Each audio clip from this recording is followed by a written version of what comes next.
जय हिंद मित्रों, जय हिंद साथियों। मैं अनुज कुमार गोस्वामी आप सबका एकलव्य क्लासेस में बहुत अभिनंदन वंदन और स्वागत करता हूं। जैसा कि आप लोगों को पता है कि हम हिंदी में जो टॉपिक पढ़ा रहे हैं वो समास टॉपिक इस समय चल रहा है। बहुत हिंदी का मजेदार महत्वपूर्ण टॉपिक है।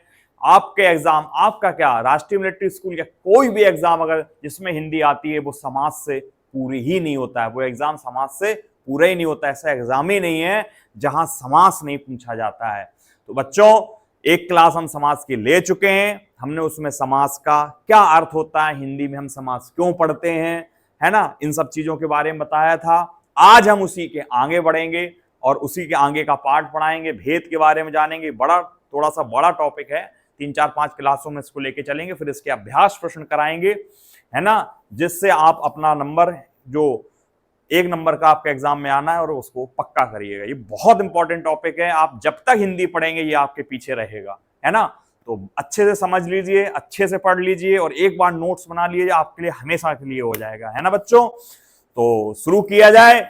सभी लोग, शुरू करने से पहले हम एक बात फिर से कहेंगे आपसे कि हमारे चैनल को सब्सक्राइब करिए, नोटिफिकेशन का बटन दबाइए, जिससे हमारे ओर से या एकलव्य क्लासेस की ओर से कोई भी सूचना आपके पास शीघ्र ही पहुंच जाए। तो बच्चा, शुरुआत करा जाए। हेडिंग डाल लीजिए समास। जिन बच्चों ने समास नहीं पढ़ा है, जो हमारे वीडियो को पहली बार देख रहे हैं, उनसे हमारी विनती है कि इससे पूर्व जो वीडियो हमने बनाया है वो आप प्लीज देखिएगा और फिर उसी के आगे हम कंटिन्यूअसली कर रहे हैं। तो बच्चा शुरू हो जाइए। हम अपने पास पेन कॉपी रखिए, जिससे कोई भी चीज हो नोट करते जाइए। आगे के लिए मत डाल दीजिए कि हम आगे नोट करेंगे, नहीं, हमें आज जो पढ़ा है नोट करते जाइए, ठीक है। और बार बार उनको मल्टीपल टाइम्स रिवीजन करते जाइए, जो आपके लिए माइंड में बैठ जाए, कंठस्थ हो जाए, है ना बच्चा। तो बस लग जाइए जोश, उमंग, तरंग, उत्साह के साथ। चलिए देखिए बच्चा, हमने जो टॉपिक पढ़ा रहे थे वो समास। तो हमने समास में जो पढ़ाया था वो क्या पढ़ाया था? वो सिर्फ अभी हमने समास का हिंदी में अर्थ बताया था। क्या बताया था बच्चा? सिर्फ आपको अर्थ बताया था कि ये हम पढ़ते क्यों हैं, है ना, इसका अर्थ क्या होता है। 1 नंबर में सिर्फ अर्थ पूछा जाता है। आप कमेंट करके बताइए, जिन बच्चों ने पहला वीडियो देख लिया है समास का, कि समास का हिंदी में अर्थ ये होता है। आप कमेंट करके बताइए। दूसरा, ठीक है, हम क्यों पढ़ते हैं ये भी हमने बहुत अच्छा बताया था आपका, क्योंकि हिंदी में समास का प्रयोग क्यों है कि ये क्या करता है, जो वाक्यांश होते हैं, वाक्य होते हैं, उनको संक्षेप कर देता है, उनका छोटा रूप बना देता है। क्या कर देता है? छोटा बना देता है। तो आपके टाइम की बचत करता है। तो यही संक्षिप्त रूप ही बच्चा इसका क्या होता है? अर्थ होता है। हिंदी में इसका अर्थ क्या होता है? संक्षिप्त रूप या छोटा रूप। क्या?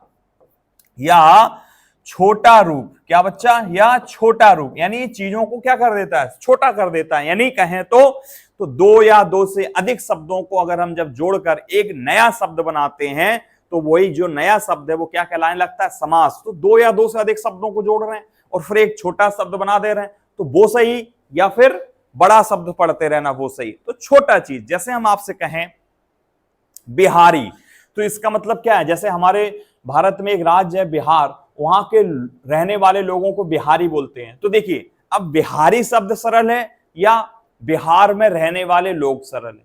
तो ये क्या है? इसमें 2 या 2 से ज्यादा शब्द। अब 2 या 2 से ज्यादा शब्दों को हमने जोड़कर एक शब्द बना दिया बिहारी, यानी बिहार में रहने वाले लोगों को बिहारी कहते हैं।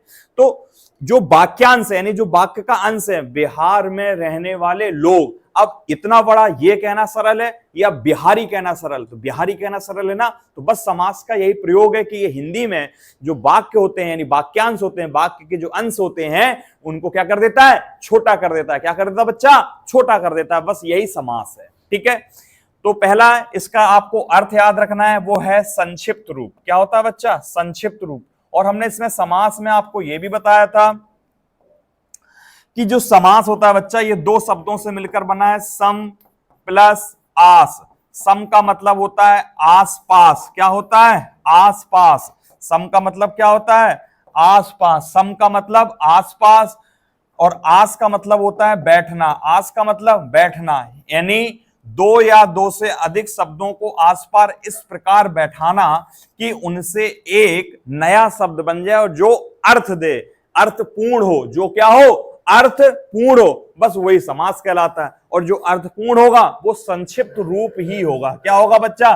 संक्षिप्त रूप ही होगा, ठीक है।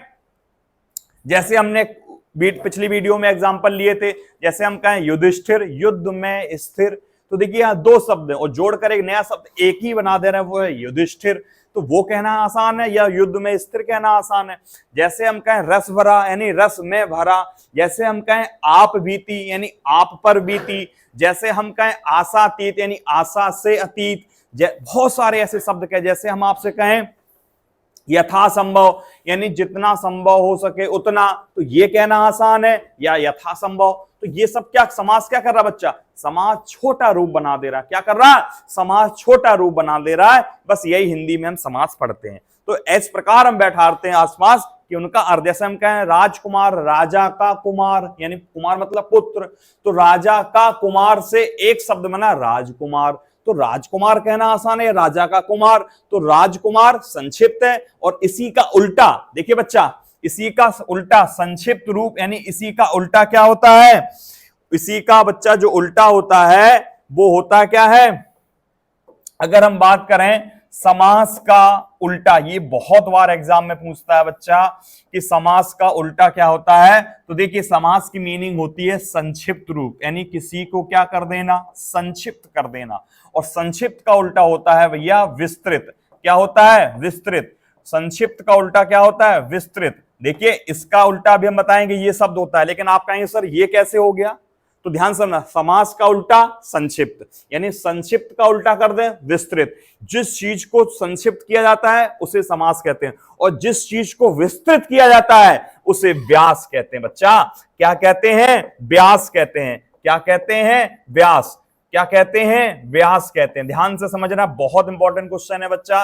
ये 1 नंबर आपको दिला के, सिर्फ इतना ही टॉपिक 4 शब्द लिखे 1 नंबर का फिक्स है। क्या, ध्यान समझना, समास का हिंदी में अर्थ क्या होता है, बोलिए। समास का हिंदी में अर्थ होता है संक्षिप्त। क्या होता है, संक्षिप्त।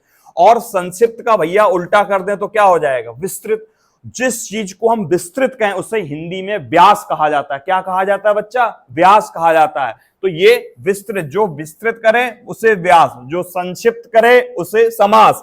यानी समास का उल्टा, यानी समास का उल्टा वो है व्यास, या व्यास का उल्टा समास। ध्यान समझना बच्चा, विग्रह नहीं, विग्रह भी है लेकिन विग्रह का मतलब है तोड़ना, तो हम तोड़ थोड़ी ना रहे हैं, ठीक है, हम तो संक्षिप्त कर रहे हैं या विस्तृत कर रहे हैं। बोलो हाँ या ना।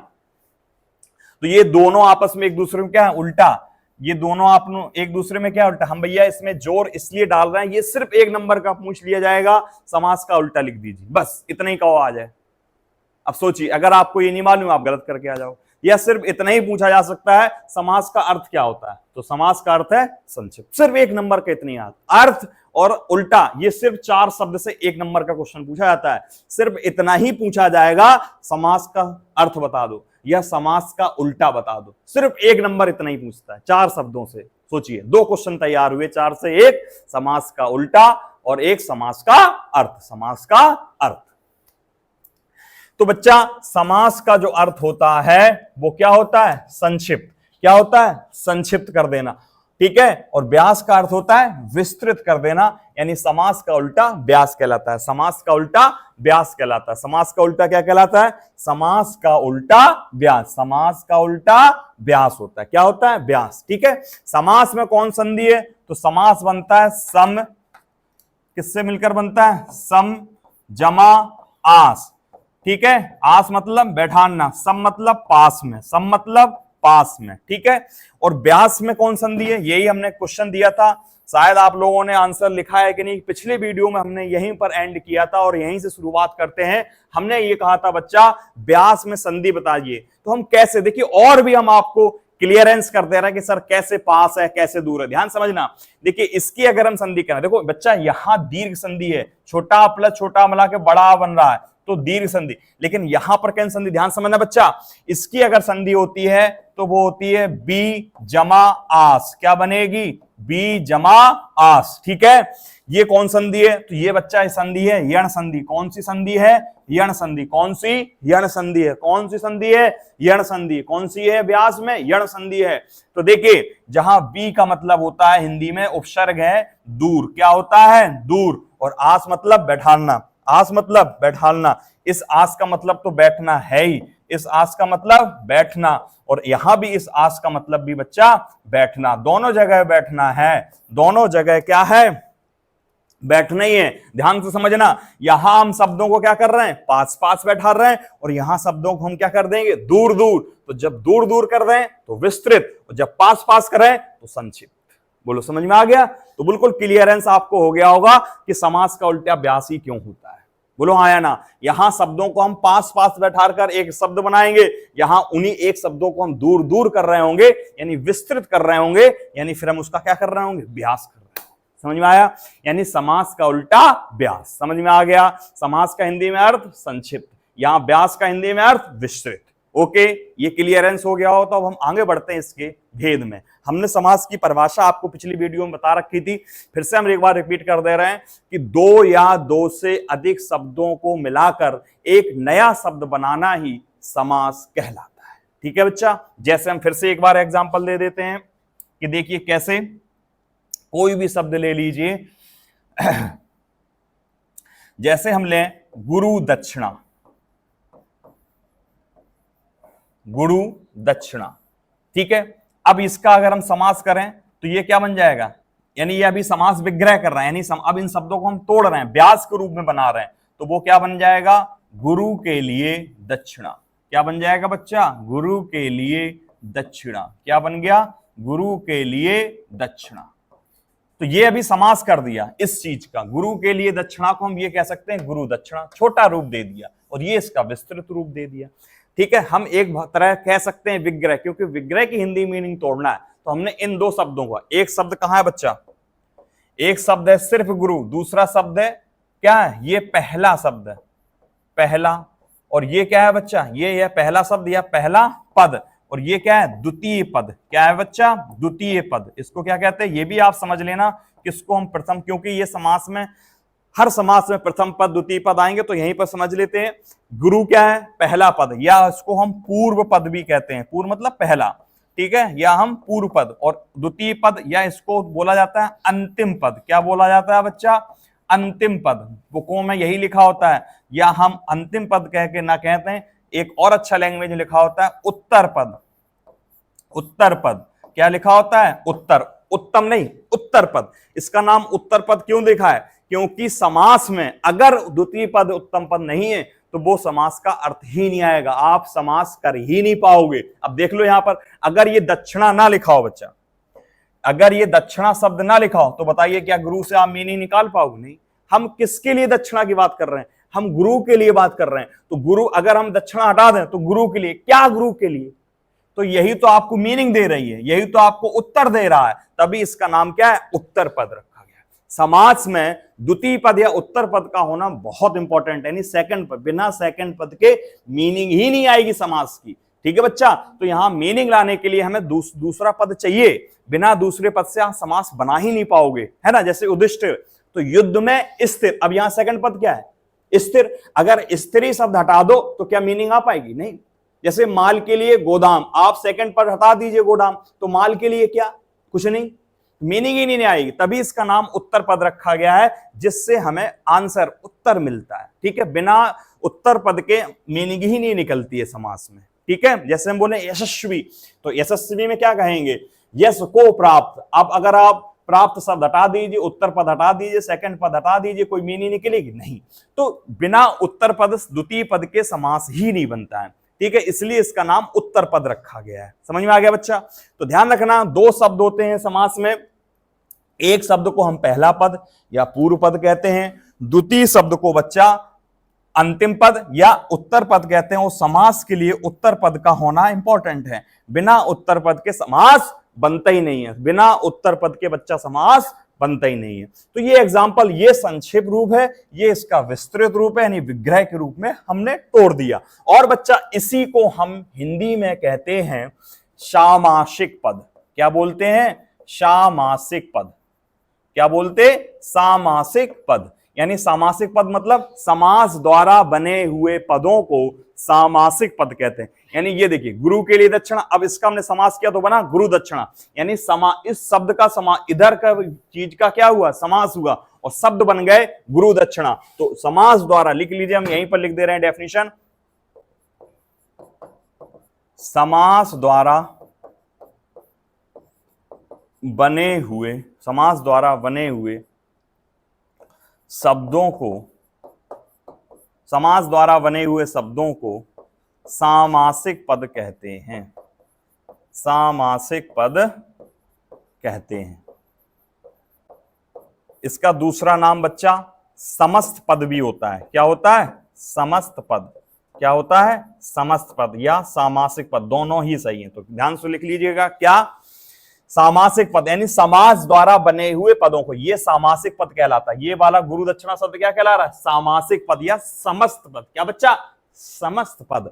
तो ध्यान रखना, समास द्वारा बने हुए शब्दों को सामासिक पद कहते हैं या दूसरा नाम समस्त पद। ये समस्त पद है, समझ में आ गया।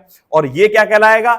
समास विग्रह। क्या कहलाता है? ये आपका क्या कहला है? समास विग्रह। ये बच्चा क्या कहला रहा है? समास विग्रह, यानी उस समास का हमने विग्रह कर दिया। ये क्या कहला रहा है? समास विग्रह, यानी इस समास का हमने विग्रह कर दिया। यानी इन शब्दों को अब हमने क्या कर दिया? तोड़ दिया, विस्तृत में फैला दिया। विग्रह की मीनिंग होती है तोड़ना। विग्रह की मीनिंग क्या होती है? तोड़ना। तो हमने अब बच्चा यहां पर क्या कर दिया? तोड़ दिया। इन दो शब्दों को तोड़ दिया। तो तोड़ने पर क्या बना? गुरु के लिए दक्षिणा। तो ध्यान रखना, ये सामासिक पद होता है और ये वाला क्या होता है? समास। ये भी क्वेश्चन पूछा जाता है, आपसे डायरेक्ट दे देगा कि निम्नलिखित में से कौन सा सामासिक पद है, निम्न में से कौन सा समास विग्रह है, या सिर्फ ऐसे ही कह देगा, कोई समास ये पद दे देगा, कहेगा निम्न में से इसका सामासिक विग्रह लिखिए। सामासिक पद दे देगा और आपसे कहेगा निम्न का समास विग्रह लिखिए। तो आपको ये दे देगा 4 ऑप्शन में। जैसे ये देगा गुरु दक्षिणा, कहेगा निम्न के लिए समास विग्रह लिखिए। तो एक ऑप्शन में गुरु के लिए दक्षिणा होगा, बाकी में और कुछ लिखा होगा। समझ में आए? गुरु में दक्षिणा, गुरु से दक्षिणा, गुरु को दक्षिणा। ऐसे भी तो गुरु दक्षिणा मतलब गुरु को, ये भी हो सकता है। तो सही कौन सा है बच्चा? समास विग्रह सही है, गुरु के लिए दक्षिणा। बोलो बच्चा, ये चीज समास में समझ में आया? क्या क्या ध्यान रखना, समास आपको क्या याद रखना, हम 5 मिनट 1-2 मिनट में ही आपको बता दे रहे हैं कि इतनी जो भी हमने चीजें बताई हैं, इनमें आपको सर याद क्या रखना है। सर आप कह रहे हो सर हम क्या नोट करें, क्या याद रखें? कुछ नहीं, अब 1 मिनट में बता दे रहे, बस इतना याद रखना। क्या? ध्यान सुनना। एक, समास का हिंदी में अर्थ याद रखना है। तो समास का बच्चा हिंदी में अर्थ क्या याद रखा होता है? संक्षिप्त रूप या छोटा रूप। इतना समझ में आ गया। दूसरा, समास का उल्टा क्या होता है? समास का बच्चा उल्टा होता है व्यास। क्या होता है? व्यास, जिसकी मीनिंग होती है विस्तृत करना। क्या होता है? विस्तृत करना।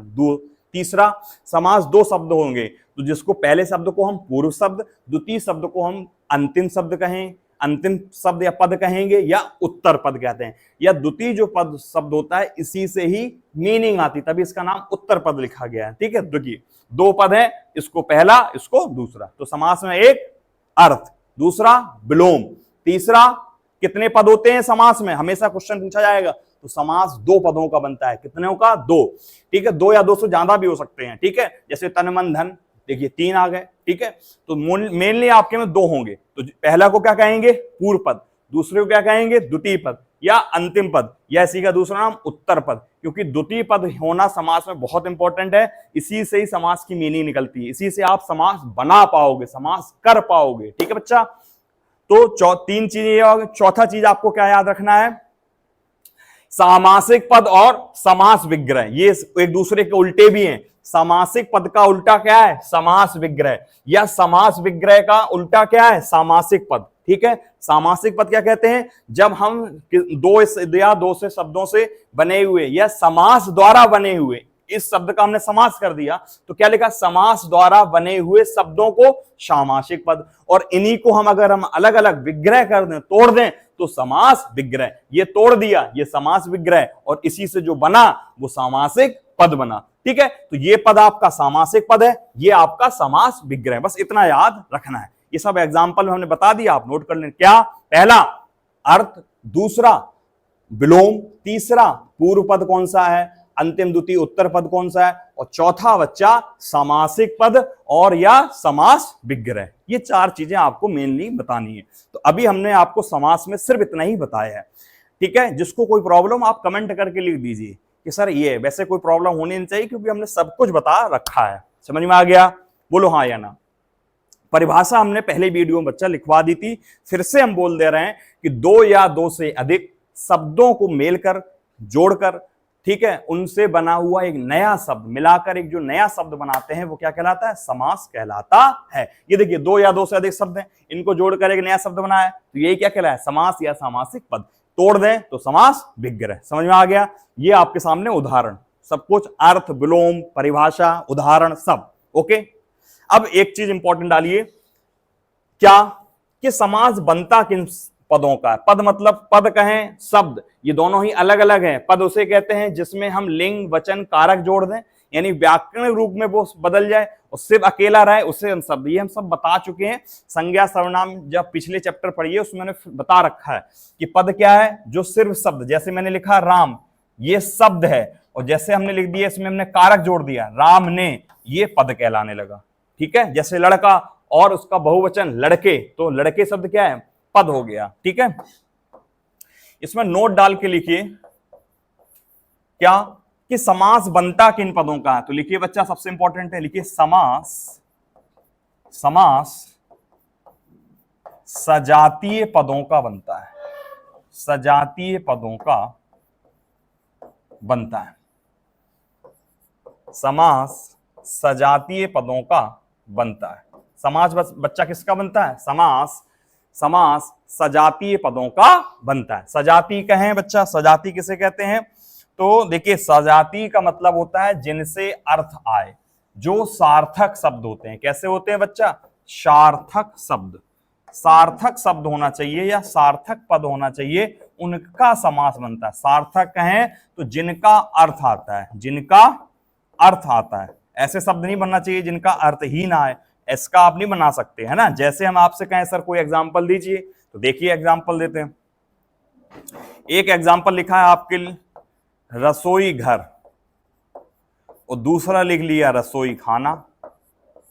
रसोई खाना, तो आपके सामने हमने दो लिखा है। अब कौन सा सजाती है? ठीक है, यानी किससे सार्थक अर्थ आ रहा है? तो आप देखिए, अभी ये क्या है? सामासिक पद है। अब आपका इसका समास विग्रह है, तोड़ दो तो क्या बन जाएगा? देखिए इसका, रसोई घर मतलब रसोई के लिए घर। रसोई के लिए घर, जिसको हम आप क्या कहते हैं? किचन बोलते हैं, हाँ या ना। इसका करिए रसोई के लिए खाना, इसका क्या बनेगा? रसोई के लिए खाना। रसोई के लिए खाना, तो बताइए कौन सा सही है? रसोई घर सही है, रसोई खाना सही है? कौन सा सही है? तो रसोई घर सही है। ठीक है, रसोई खाना, क्या रसोई के लिए भी खाना बना? खाना तो आपने परिवार के लिए बनाते हो, उस कमरे के लिए थोड़ी ना बनाते हो, बोलो हाँ या ना। तो देखिए ये कैसा है? ये विजाती है ना। सजाती का उल्टा क्या होता है? विजाती। क्या होता है बच्चा? विजाती, यानी दो अलग अलग पद। एक रसोई एक पद है, दूसरा खाना, ये दोनों ही अलग अलग, इनका कोई मेल ही नहीं है। इनका बच्चा क्या नहीं है? मेल नहीं है। क्या नहीं है? मेल नहीं है। और इनका देखिए क्या मेल है? हाँ, यहां मेल है। ये एक शब्द है रसोई, दूसरा है घर, इनसे अगर हमें कुछ अर्थ मिल रहा है, यानी इनका मेल है। इनका मेल है और इनका कोई मेल ही नहीं है। समझ में आया? यानी इनसे अर्थ निकल रहा है, इनसे अर्थ नहीं निकल रहा है। तो समास किन सब पदों का बनता है बच्चा? समास सजाती पदों यानी सार्थक शब्दों का बनता है। जैसे हम कहें चाय वाय, तो चाय वाय का चाय वाय क्या है? वाय कोई अर्थ होता है? जैसे हम कहें रोटी बोटी, तो कहते हैं रोटी बोटी खाई कि नहीं। अब रोटी तो अर्थ है, लेकिन बोटी क्या है? बोलो। तो ये कैसे शब्द हैं जिनका कोई मीनिंग ही नहीं निकल रहा है? समझ में आ रहा है? उन्हें हम कहते हैं विजाती, है ना, जिनका कोई मेल ही नहीं हो रहा है, यानी निरर्थक शब्द, जिनसे कोई अर्थ नहीं निकल रहा है। बोलो, चाय वाय, रोटी वोटी, ये सब क्या है? कॉफी वॉफी। अब कॉफी तो सही है, वॉफी क्या है?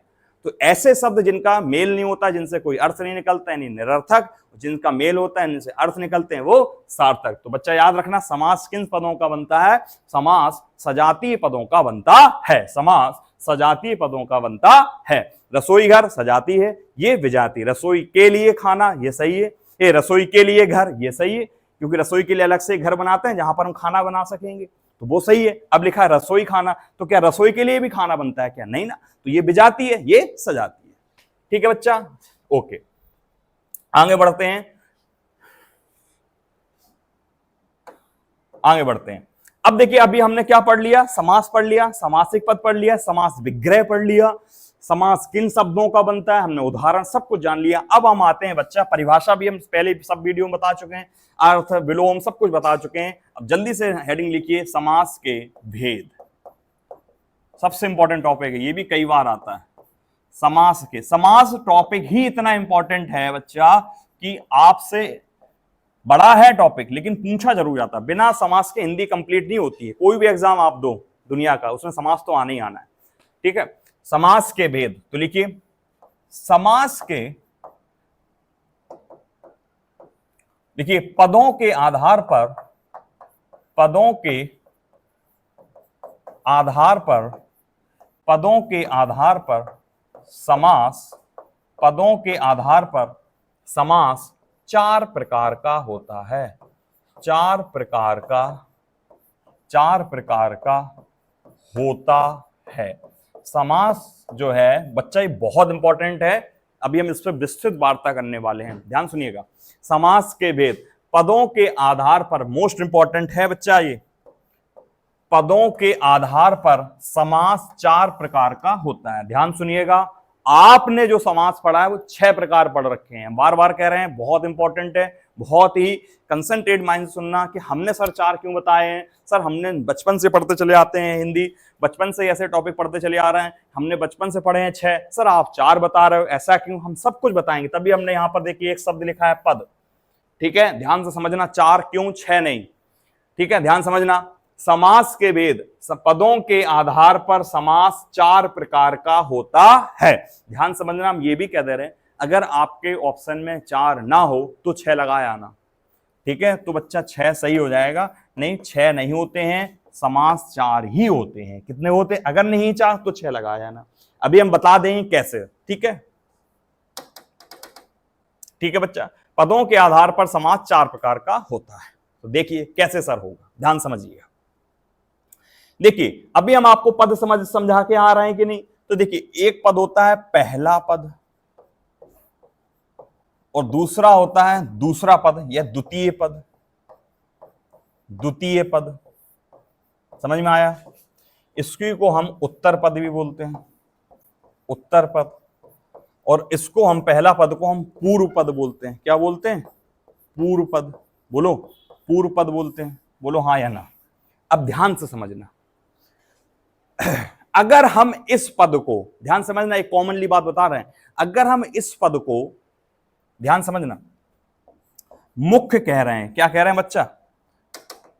अगर हम इस पद को मुख्य कह रहे हैं, मुख्य मतलब मेन, मुख्य मतलब मेन, और हिंदी में मुख्य का विलोम होता है गौण। हिंदी में मुख्य का विलोम क्या होता है? गौण। मुख्य का मतलब ये मेन हो और ये मेन ना हो। अगर पहला पद मुख्य है तो द्वितीय पद क्या होगा? गौण होगा। ठीक है, ऐसे ही चलता है समास। ठीक है, अभी आप समझ लेना कि 4 ही क्यों, 6 क्यों नहीं। हम तो सर 6 पढ़ते आते हैं। तो देखिए प्रूव कर रहे हैं 4 इसलिए। अब पहले पद को जब हमने मुख्य कर दिया तो द्वितीय पद क्या हो गया? गौण हो गया, यानी ये मेन है, ये मेन नहीं है। अगर हम इस पद को अब हम गौण कर दे रहे हैं तो ये पद कैसा हो जाएगा? मुख्य हो जाएगा। ये पद बच्चा कैसा हो जाएगा? मुख्य हो जाएगा। तो इसको हमने मुख्य बनाया तो ये गौण, इसको गौण बनाया ये मुख्य। अब अगर बच्चा दोनों मुख्य कर दें, ये भी मुख्य और ये भी मुख्य,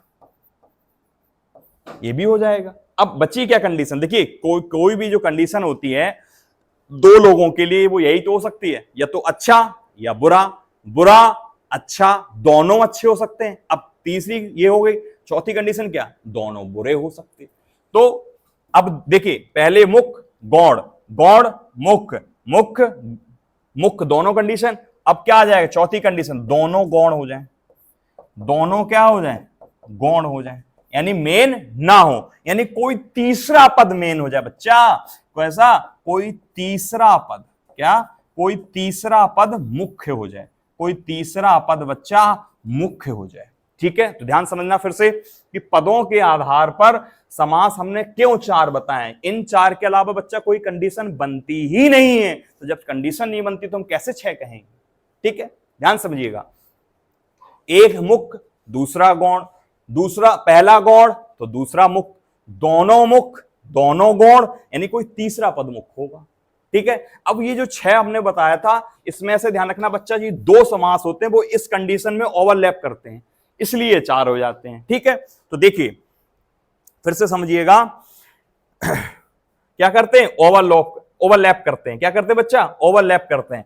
ठीक है, इस चीज को नोट कर लो, फिर हम और देखते हैं इस चीज को कि कौन सा पद मुख्य होगा और कौन सा गौण होगा। तो ध्यान रखना, जिस समास का प्रथम पद मुख्य और द्वितीय पद गौण हो, यही बुक में लिखा होता है। हम और भी प्रकार की सरल डेफिनेशन लिखाएंगे, लेकिन अभी आपको समझा रहे हैं, जिस समास का प्रथम पद मुख्य द्वितीय पद गौण हो, यानी द्वितीय पद से कोई लेना देना नहीं, बस मुख्य का मतलब जिस समास का हमने मुख्य लिखा है तो इस समास में यही पद मेन है, बाकी दूसरे जैसे इसमें गौण लिख दिया तो इससे हमें इस पद से हमें कोई लेना देना नहीं, बस होना चाहिए क्योंकि मीनिंग आएगी यहीं से बस। ठीक है, इसमें जैसे हमने गौण लिख दिया तो इस पहले पद में कोई लेना देना नहीं, बस इसी से मीनिंग आ जाएगी। इसमें दोनों का होना इंपॉर्टेंट, दोनों से मीनिंग आएगी, और इसमें दोनों ना हो कोई तीसरा होने का, तीसरे से मीनिंग आएगी, है ना। तो अब हम इसको इन्हीं पदों को, इन्हीं शब्दों को हम इसके भेद में बदल देते हैं। कैसे, देखिएगा।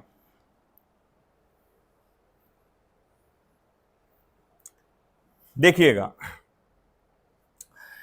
पहला हमने जो लिखा है वो ये लिखा, क्या लिखा पहले में, मुख्य प्लस गौण, मुख्य प्लस गौण। दूसरा लिखा गौण प्लस मुख्य। तीसरा लिखा मुख्य प्लस मुख्य। और चौथा लिखा गौण प्लस गौण, यानी इसके दोनों पद गौण होंगे, दोनों पद मेन नहीं होंगे, कोई तीसरा पद मेन होगा। तो जब पहला पद, ये पहला, ये तो आपको मालूम ही है, पहला पीछे लिख चुके हैं पहला, और ये कौन सा बच्चा, उत्तर पद यानी दूसरा अंतिम। समझ में आया। तो देखिए, जब जिस समास का प्रथम पद मुख्य द्वितीय पद गौण हो उसको हम अव्ययी भाव समास कहेंगे। यही इसके भेद है बच्चा, अव्ययी भाव समास, यही इसके बच्चा भेद है। कौन कौन से वो चार समास हैं। पहला अव्ययी भाव, यानी अव्ययी भाव जो समास, अभी हम सारे का एक एक समास लेंगे, डिटेल में पढ़ेंगे, बहुत सारा है, अभी सिर्फ हम रफली पढ़ रहे हैं। अव्ययी भाव मतलब मुख्य, इसका पहला पद क्या है बच्चा, मुख्य, द्वितीय पद गौण।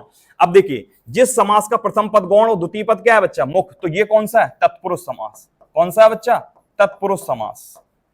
तत्पुरुष समास का प्रथम पद से कोई लेना देना नहीं, इसका द्वितीय पद ही मेन होता है, यही इसका मीनिंग देता है। अब तीसरा क्या है, जिसके दोनों पद मुख्य, तो ये कौन सा है बच्चा, द्वंद्व समास। कौन सा, द्वंद्व समास। कौन सा है, द्वंद्व समास। ठीक है, जिसके दोनों पद मुख्य होंगे, दोनों से आंसर आएगा। ठीक है, दोनों पद ही उत्तर को देंगे। अगला क्या लिखा, जिसके दोनों पद गौण, यानी जिसके ना तो ये पद से लेना देना है ना इस कोई तीसरा पद, तीसरा पद इसको आंसर कर रहा होगा, तो ये कौन सा हो जाएगा, बहुव्रीहि समास। कौन सा बच्चा, बहुव्रीहि समास। कौन सा, बहुव्रीहि समास।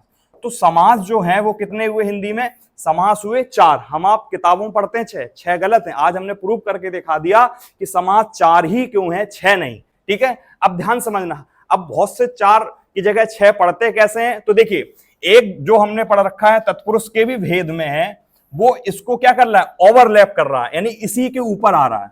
कौन कौन से हैं वो हैं दो, कर्मधारा एक समास है, कौन सा, कर्मधारय समास, और दूसरा है दुगु समास। क्या है, दुगु। इनकी भी यही सेम कंडीशन होती है कि कर्मधारय में भी पहला पद गौण होता है, दुगु में भी पहला पद गौण होता है, और इनके उत्तर पद ही मुख्य होता है। इसलिए ये दोनों बच्चा कर्मधारय और दुगु समास वो तत्पुरुष समास को क्या कर रहे हैं, ओवरलैप कर रहे हैं, यानी इसी में आ जा रहे हैं। इसमें क्या आ रहा है, इसी में आ जा रहे हैं। इसलिए समास हम कितने पढ़ते हैं, चार, छह नहीं। यानी जो कर्मधारय समास है बच्चा और दुगु समास वो तत्पुरुष समास का ही वेद होते हैं। ठीक है, तो ये दोनों समास की कंडीशन इसी कंडीशन में आ जा रही, इसलिए हम कितने पढ़ेंगे, चार। कर्मधारय और दुगु जब तत्पुरुष समास पढ़ेंगे तो इसमें पढ़ लेंगे।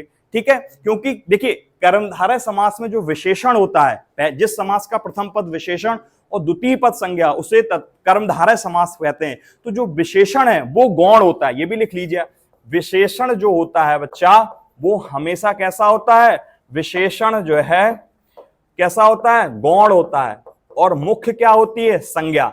जो मुख्य है वो हमेशा आपकी क्या होती है, संज्ञा। संज्ञा हमेशा मुख्य होती है, गौण क्या होता है, विशेषण। तो इसकी भी हमें विशेषण आएगा। तो देखिए पहला पद में कर्मधारय में क्या होता है, पहला पद कर्मधारय का हमेशा गौण क्यों होता है, क्योंकि उसका पहला पद विशेषण होता है। यही दुगु समास में भी बच्चा है, दुगु समास का जिसका पहला पद संख्यावाचक, तो संख्यावाचक को क्या कहते हैं, विशेषण। तो देखिए विशेषण क्या होता है, गौण, तो भी यही आ रहा है। ठीक है। इसलिए ये जो कर्मधारय समास हैं और ये जो द्विगु समास हैं, ये तत्पुरुष समास को ही ओवरलैप कर रहे हैं, यानी तत्पुरुष समास की ही कंडीशन में फुलफिल कर रहे हैं। इसलिए पदों के आधार पर समास कितने होते हैं? पदों के आधार पर समास बच्चा 4 होते हैं। आज हमने पूरा करके दिखा दिया। अब हम इनको क्या करेंगे, एक एक करके अव्ययीभाव, तत्पुरुष, द्वंद्व और बहुव्रीहि समास लेंगे और कंप्लीटली पढ़ेंगे। बहुत अच्छा टॉपिक है, इसको बच्चा छोड़ना नहीं है, पूरी जी जान से पढ़ेंगे, समझेंगे, उदाहरण लगाएंगे हर एक जो है समास के, और अभ्यास अंत में हम अभ्यास प्रश्न करेंगे, जिससे हमने जो कंप्लीटली समास पढ़ रहे हैं वो अच्छे से कंठस्थ हो जाए। बच्चा उम्मीद करता हूं कि आज को हम जो हमारी सेकंड क्लास रही है समास की, जो आपको बहुत अच्छे से समझ में आएगी। जिसने फर्स्ट क्लास नहीं पढ़ी है वो बच्चा फर्स्ट क्लास पढ़े, क्योंकि बिना फर्स्ट के आपको सेकंड नहीं है। ये समास में क्या है, आपको डायरेक्ट एक्सरसाइज नहीं कराई जा सकती है, ये एक दूसरे से जुड़े हैं। जिस प्रकार हमने बताया अव्ययीभाव, तत्पुरुष, द्वंद्व, बहुव्रीहि, बिना एक को समझे नहीं आएंगे चारों, तो ये सारे एक दूसरे से कनेक्टेड हैं, है ना। तो बड़े डिटेल से समझेंगे, पढ़ेंगे और अच्छा जोश जुनून उमंग के साथ। तो इन्हीं शब्दों से हम अपनी क्लास को अंत करेंगे और आपसे फिर से कहेंगे कि आप इस क्लास को जितना हो सके फैला दीजिए, शेयर कर दीजिए अपने मित्रों, परिवार, जहां तक हो सके, जहां तक आपकी पहुंच है, रीच है, आप पहुंचाइए। और जो वंचित हैं शिक्षा से उनको बताएं कि एजुकेशन का महत्व कितना है ना, जिससे आप अपने समाज, दुनिया को बदल सकते हैं। और आपके पास तो अभी एग्जाम है, 1 मंथ बचा ही है, शायद 7 दिसंबर को, तो एक सीट उसमें पक्की करें। हिंदी का 20 नंबर आता है, 1-2 क्वेश्चन आपको हर टॉपिक से, हम आपको अभी वही टॉपिक पढ़ा रहे हैं जो आपके आने ही आने। हिंदी में तो बहुत सारे टॉपिक हैं, लेकिन कॉमनली हम टॉपिक छांट के वो पढ़ा रहे हैं जो आपके देगा, आपको पक्का करेगा राइट नाउ। तो बच्चा इन्हीं शब्दों से अंत करेंगे और अपना आप ध्यान रखिए, सेहत का ध्यान रखिए। सर्दियां आ रही हैं, इसका मतलब ये नहीं जो है रेस्ट करिए, नहीं, यही आपका टाइम है, यही आपका समय है कि आप या तो सो जाओ या फिर कुछ बन जाओ, है ना। तो बच्चा अपना ध्यान रखिए, छोटों से प्रेम करिए, स्नेह करिए, बड़ों का सम्मान करिए और अपना व्यक्तित्व और व्यवहार इस प्रकार बनाए कि आपके साथ चाहे बड़ा रहे चाहे छोटा, दोनों ही सुरक्षित महसूस करें। जय हिंद साथियों, जय हिंद मित्रों।